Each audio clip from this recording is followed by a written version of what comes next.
Hello दोस्तों, स्वागत है आप सबका मेरे इस चैनल ओनली इन्वेस्टर्स में।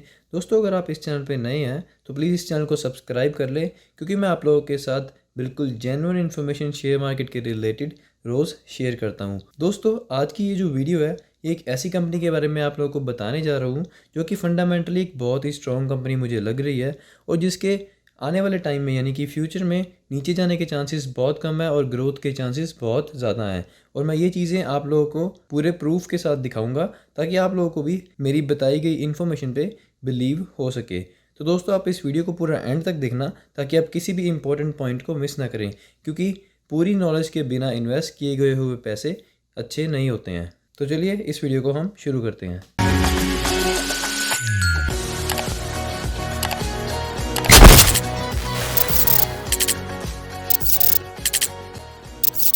तो दोस्तों, आप लोग यहाँ पर देख सकते हैं कि ये जो पिक्चर है ये है गोल्ड की। तो आप लोगों से मैं एक सवाल पूछना चाहूँगा कि जो गोल्ड का प्राइस था, आप लोगों ने उसकी हिस्ट्री देखी होगी। अगर आप लोग आज की डेट में 20 साल 25 साल 30 साल के हैं तो आप लोगों को पता ही है कि आज से काफ़ी टाइम पहले जो गोल्ड था वो बहुत ही सस्ता था। जैसे कि हम बात करें, आप लोग बोल सकते हैं आज से 10-11 साल पहले की, जैसे कि 2010 की। ठीक है, तो आप लोग बताइए जो 2010 में गोल्ड का प्राइस था, तो जो आज हमारा ईयर चल रहा है जो कि 2021, तो 2010 से लेकर आज तक हमें प्राइस जो है ऊपर जाता हुआ ही देखने को मिला है लगभग। आप लोग बोल सकते हैं कि किसी किसी साल में, जैसे कि कुछ ईयर्स ऐसे होते हैं जिनमें गोल्ड का प्राइस चेंज नहीं होता है, वो लगभग जो है कॉन्स्टेंट ही चलता रहता है, राइट। तो बट अगर हम लॉन्ग टर्म की बात करें, यानी कि 2010 से, यानी कि 10 साल बाद की, आज से 20 साल बाद की, तो आप लोग मुझे इस क्वेश्चन का आंसर दें कि जो गोल्ड का प्राइस है वो आने वाले टाइम में ऊपर जाएगा या नीचे जाएगा या इसी प्राइस पे रहेगा। तो आप लोगों का आंसर यही होगा मोस्ट ऑफ द लोगों का कि हाँ, गोल्ड का जो प्राइस है वो हमें आज से 5 साल बाद, आज से 10 साल बाद जो है हमें ऊपर जाता हुआ ही देखने को मिलेगा, राइट। तो दोस्तों, आप लोग जो है अपने पैसे गोल्ड में भी इन्वेस्ट कर सकते हैं एंड ये बात आप लोगों को ऑलरेडी पता है। पर दोस्तों देखिए, हमारी शेयर मार्केट में कुछ ऐसी कंपनीज़ हैं जो उनका बिज़नेस जो है वो गोल्ड से रिलेटेड है, यानी कि उनका बिज़नेस गोल्ड पे बहुत ज़्यादा डिपेंड करता है। और जैसे जैसे जो गोल्ड का प्राइस है वो ऊपर जाता है टाइम के साथ साथ, तो जो हमारे ये शेयर्स हैं उनका प्राइस भी टाइम के साथ साथ हमें ऊपर जाता हुआ देखने को मिलता है। पर दोस्तों, इस चीज़ को देखते हुए हम, यानी कि हम अगर सिर्फ इस चीज़ को देखकर उस स्टॉक्स में इन्वेस्ट करें तो वो अच्छी बात नहीं है। हमें किसी भी स्टॉक में इन्वेस्ट करने से पहले उसके फंडामेंटल्स ज़रूर चेक करने चाहिए, जैसा कि मैं हमेशा बोलता हूँ। तो इस वीडियो में मैं आप लोगों के साथ एक ऐसी कंपनी शेयर करने वाला हूँ जिसका जो बिज़नेस है वो गोल्ड के रिलेटेड है एंड वो कंपनी मुझे फंडामेंटली काफ़ी स्ट्रॉन्ग लगी। तो मैं जो इन्फॉर्मेशन है आप लोगों के साथ शेयर करना चाहता था। तो दोस्तों, आप लोग यहाँ पर देख सकते हैं कि ये हिस्टोरिकल गोल्ड रेट ट्रेंड, यानी कि जो हमारे गोल्ड के, हमारे सोने के जो हिस्टोरिकल प्राइसेस हैं, ये उनका चार्ट मैं आप लोगों को सबसे पहले दिखाना चाहूँगा कि हमें गोल्ड के प्राइस में कैसी ग्रोथ देखने को मिल रही है पिछले कुछ सालों से। इसके बाद जो है मैं आपको उस कंपनी के ऊपर लेकर चलूँगा और हम उस कंपनी के जो फंडामेंटल्स हैं उन पे एक थोड़ी सी अच्छे से एनालिसिस करेंगे। तो दोस्तों, अगर हम यहाँ पर इस चार्ट पर एक नज़र मारें, आप लोग बोल सकते हैं कि चलिए हम इस ईयर में देखते हैं जो कि था 1980 में। आप लोग यहाँ पे देख सकते हैं कि हमें जो गोल्ड का प्राइस है वो लगभग 1330 रुपीज़ के आसपास देखने को मिल रहा था। तो दोस्तों, इसके 10 साल बाद जो कि था 1990, अगर आप उस ईयर में इस गोल्ड का प्राइस देखें तो वो हमें लगभग 3200 रुपीज़ के आसपास देखने को मिल रहा है, जो कि था पहले 1330 रुपीज़। तो आप लोग देख सकते हैं ये डबल से भी ज़्यादा का हमें 10 साल में ग्रोथ देखने को मिल रही है। इसके बाद दोस्तों, अगर हम आगे देखें, यानी कि आप लोग बोल सकते हैं इससे 10 साल बाद और देखें, जो कि बनता है लगभग ईयर 2000, वो आप लोग यहाँ पर देख सकते हैं कि ईयर 2000 में हमें जो ये प्राइस है वो हमें लगभग 4400 रुपीज़ के आसपास देखने को मिल रहा है। और दोस्तों, अगर हम इससे 10 साल के बाद की बात करें तो वो भी आप लोग यहाँ पर देख सकते हैं, जो कि है लगभग 2010, यानी कि 2010, उसमें हमें जो गोल्ड का प्राइस है वो 18,500 के आसपास देखने को मिल रहा है, जो कि पहले था 4,400 रुपीज़ के आसपास का। और दोस्तों, अगर हम इससे भी 10 साल बाद की बात करें जो कि है 2020, तो वो भी आप लोग यहाँ पर देख सकते हैं कि 2010 में जो 18,500 के आसपास हमें देखने को मिल रहा था, वही 2020 में हमें प्राइस जो है 48,651 के आसपास देखने को मिल रहा है, जो कि था 2010 में 18,500 के आसपास का। और दोस्तों, इसको अगर हम इसकी ग्रोथ कैलकुलेट करें, यानी कि जो ये 18,500 से ये प्राइस 48,651 हो गए, तो ये टोटल कितने परसेंट की रिटर्न बनती है, तो मैं आप लोगों को यहाँ पर बताना चाहूँगा ये जो टोटल रिटर्न बनती है लगभग 162% के आसपास की बनती है, यानी कि जो कि हमें ये रिटर्न मिली है पिछले 10 सालों में, राइट। तो दोस्तों, इस चार्ट का दिखाने का क्या मोटिव था मेरा? इस चार्ट को दिखाने का मेरा ये मोटिव था कि आप लोग इस बात को अच्छे से समझ पाएँ। आप आई नो कि आप लोगों को ये बात पता है कि गोल्ड का प्राइस टाइम के साथ-साथ ऊपर ही जाएगा। पर दोस्तों आप लोग देखिए, जो ये रिटर्न है यानी कि गोल्ड के ऊपर जाने की जो परसेंटेज है, जो टाइम के साथ-साथ हमें ग्रोथ मिल रही है, वो काफ़ी अच्छी ग्रोथ है। मैं ये आप लोगों को दिखाना चाहता था। और दोस्तों ऐसे ही जो स्टॉक्स है इसके रिलेटेड, वो भी हमें टाइम के साथ-साथ काफ़ी अच्छी ग्रोथ देंगे अगर उनके फंडामेंटल्स बहुत स्ट्रॉन्ग हैं। तो चलिए दोस्तों मैं आपको उस कंपनी की ओर लेकर चलता हूँ। तो दोस्तों ये जो डाटा है मैं आप लोगों को दिखाना चाहूँगा। ये डाटा हमारे पास अवेलेबल है 2012 से। सबसे पहले दोस्तों हम इस कंपनी की फंडामेंटल एनालिसिस करना चाहेंगे, जैसे कि मैं हर बार करता हूँ। सबसे पहले हम देखेंगे कि कंपनी परफॉर्म कैसी कर रही है। तो दोस्तों इसकी परफॉर्मेंस में सबसे पहले हम देखेंगे इसका रेवेन्यू, कि कंपनी जो सेल्स है वो कितने की जनरेट कर रही है और इसकी सेल्स की ग्रोथ हो रही है या नहीं हो रही है पिछले 7-8 सालों से। तो दोस्तों 2012 में आप लोग देख सकते हैं कि इस कंपनी ने लगभग 4549 यानी कि 4049 करोड़ के आसपास का रेवेन्यू जनरेट किया था। और अगर हम 2013 की बात करें तो 5387 के आसपास इस कंपनी ने रेवेन्यू जनरेट किया था। और आप लोग बोल सकते हैं कि 2014 में भी ये थोड़ा सा हमें डाउन जाता हुआ देखने को मिला और 2015 में भी ये थोड़ा सा डाउन जाता हुआ देखने को मिला। बट इसके बाद जो है दोस्तों आप लोग देख सकते हैं 2016 से कंपनी ने हमें लगातार एक अच्छी ग्रोथ दिखाई है इसके रेवेन्यू ग्रोथ में। आप लोग देख सकते हैं कि 2016 में 4940 के आसपास था, 2017 में 5938 करोड़, 2018 में 6781 करोड़, 2019 में 7601 करोड़। उसके बाद दोस्तों अगर हम 2020 की या 21 की बात करें तो आप लोग देख सकते हैं 2021 में ये हमें लगभग 11,566 के आसपास देखने को मिल रहा है। यानी कि कंपनी ने कंटिन्यूसली हमें एक कंसिस्टेंट अच्छी ग्रोथ दिखाई है, जो कि एक बहुत अच्छी बात है। इसके बाद दोस्तों ऐसे ही अगर हम नेट इनकम की बात करें तो वो भी आप लोग यहाँ पर देख सकते हैं कि 2016 में जो नेट इनकम 814 करोड़ के आसपास हमें देखने को मिल रही थी, वो कंसिस्टेंटली हमें ग्रो होती हुई देखने को मिल रही है। जैसे कि 2017 में भी ये बढ़ी, 18 में भी बढ़ी, 19 में भी बढ़ी और ये बढ़कर 2021 की अगर हम बात करें तो हमें 3804 के आसपास देखने को मिल रही है और ये नंबर भी करोड़ में है। ऐसे ही दोस्तों अगर हम अर्निंग पर शेयर की बात करें, वो भी आप लोग यहाँ पर देख सकते हैं कि 2016 में जो था वो हमें लगभग 20 रुपीज़ के आसपास देखने को मिल रहा था। और अगर हम 2021 की बात करें तो हमें 94 रुपीज़ के आसपास देखने को मिल रहा है। और दोस्तों अगर हम इस प्राइस को कंपेयर करें, यानी कि 2016 में जो था वो था लगभग 20 रुपीज़ अर्निंग पर शेयर और 2021 में जो हमें देखने को मिला वो है लगभग 94 रुपीज़ पर शेयर। तो दोस्तों 2016 से लेकर जो 2021 तक हमें ये ग्रोथ देखने को मिली है, ओवरऑल ग्रोथ की अगर हम परसेंटेज निकालें तो ही हमें लगभग आप लोग बोल सकते हैं 370% के आसपास देखने को मिल रही है। यानी कि जो अर्निंग पर शेयर है ये हमें 2016 से लेकर 2021 तक, जो कि आप लोग बोल सकते हैं रफली 5 ईयर्स का टाइम पीरियड है, इस टाइम पीरियड में हमें लगभग 370% की जो है ग्रोथ रेट देखने को मिली है अर्निंग पर शेयर में, जो कि एक बहुत ही अच्छी बात है इस कंपनी के लिए। दोस्तों इसके बाद अगर जो हम कंपनी की होल्डिंग पैटर्न की बात करें तो वो भी मैं आप लोगों को यहाँ पर दिखाना चाहूँगा। तो आप लोग यहाँ पर देख सकते हैं इनके जो प्रमोटर हैं उनके पास लगभग 73% का स्टेक है इस कंपनी का। और उसके बाद अगर हम म्यूचुअल फंड्स की बात करें तो वो भी आप लोग यहाँ पर देख सकते हैं कि म्यूचुअल फंड जो है 5.84% का स्टेक होल्ड करते हैं इस कंपनी में। उसके बाद दोस्तों अगर हम FIIs यानी कि फॉरेन इंस्टीट्यूशनल इन्वेस्टर्स की बात करें तो उनके पास लगभग 15.99% का स्टेक है इस कंपनी में। और रिटेल यानी कि जो पब्लिक है उनके पास 4.44% का स्टेक है इस कंपनी में।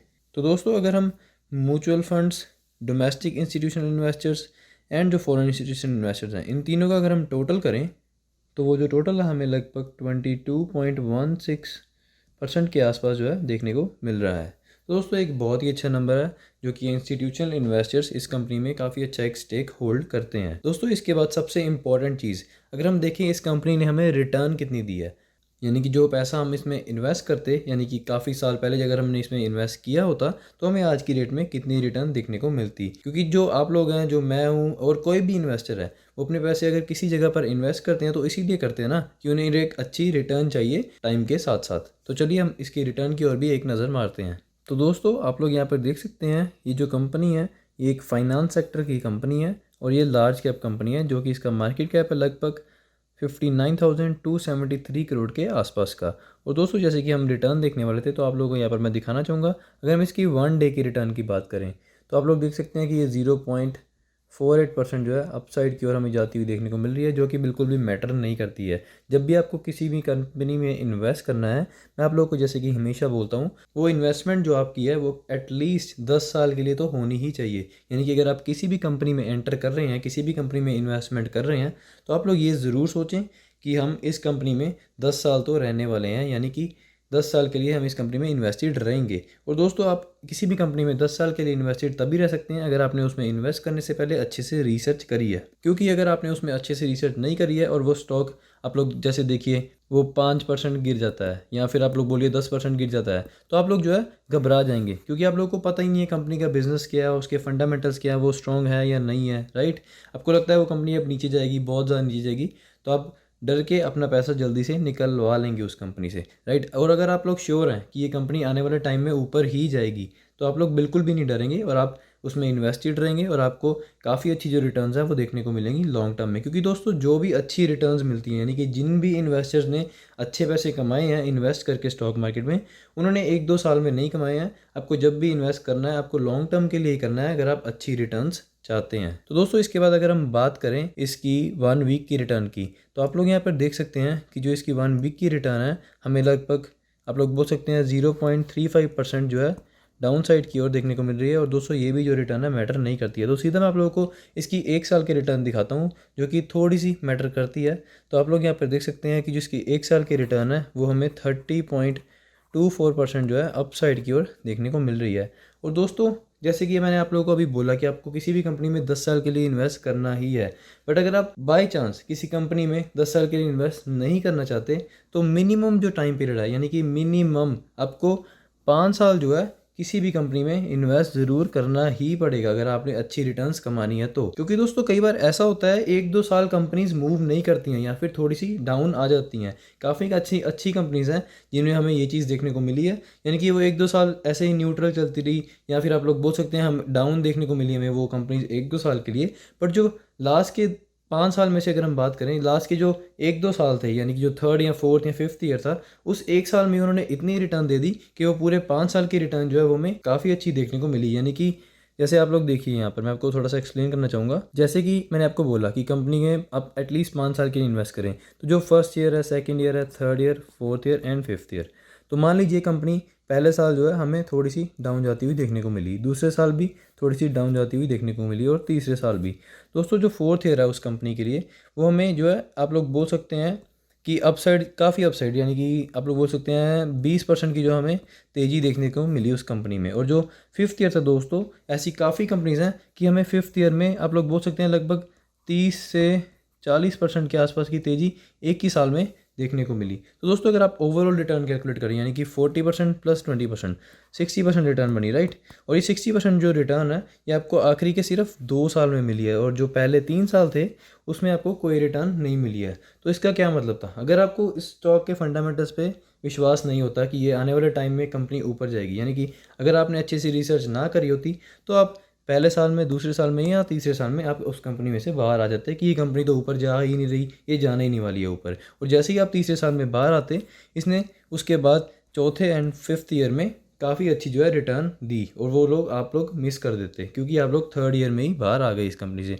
तो इसीलिए मैं आप लोगों को बोलता हूँ कि ये चीज़ जो है काफ़ी स्टॉक्स के साथ हो चुकी है और आने वाले टाइम में भी होती रहेगी। तो अगर आप किसी भी कंपनी में इन्वेस्ट करते हैं, तो मेक श्योर कि आप 5 साल के लिए जो है ज़रूर इन्वेस्ट रहें उस कंपनी में।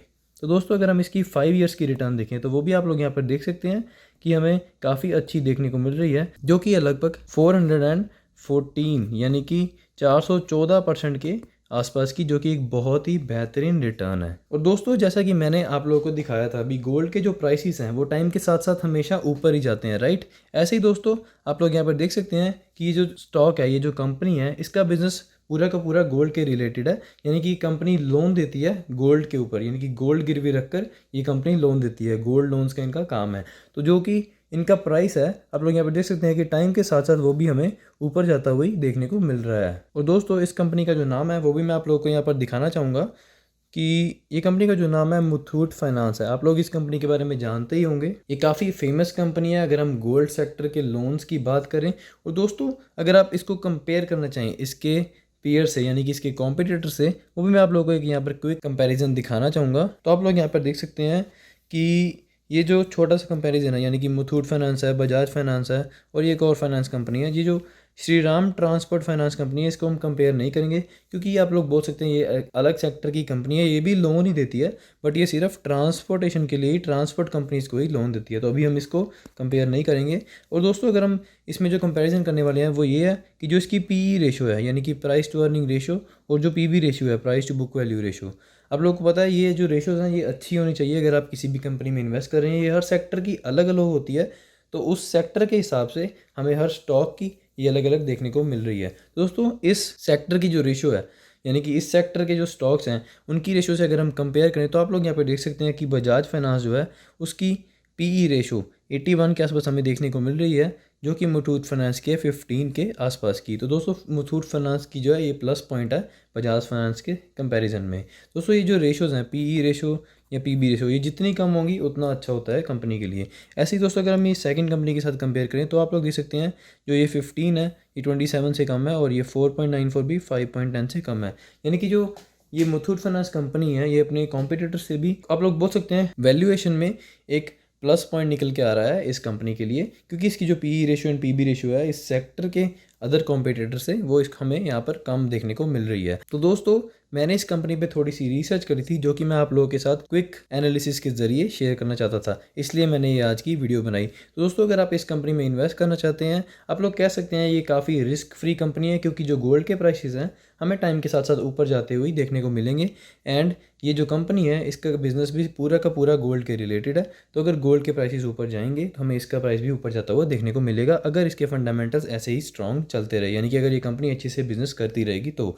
और जो कि हमें पिछले काफ़ी कुछ सालों से इस कंपनी का बिजनेस इंप्रूव होता हुआ ही देखने को मिल रहा है। तो दोस्तों आप इस कंपनी को कंसिडर कर सकते हैं अपनी इन्वेस्टमेंट के लिए, बट मेक श्योर कि आप इन्वेस्ट करने से पहले अपनी रिसर्च अच्छे से ज़रूर करें। आपने मेरे बोलने पर या किसी और के बोलने पर कभी भी किसी कंपनी में इन्वेस्ट नहीं करना है।